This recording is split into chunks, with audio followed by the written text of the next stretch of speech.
Quiz 2.02, Reasoning Part 1, Example 5. Given that x is a number that is not negative, Kaylin conjectured that 2x is greater than x plus 2, which value is a counterexample to Kaylin's conjecture. So let's look at each one of these. Well, first, it says not negative, so we can eliminate the two negative numbers. Now we only have 2 to try.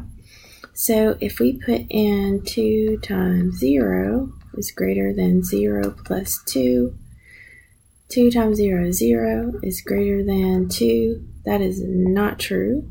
So that is a good counterexample. We can check the other one. 2 times 5 is greater than 5 plus 2. That's 7 is greater than, or 10 is greater than 7. That is true. So 0 is our counterexample. It's the one that makes his conjecture not true. That's what counterexample means.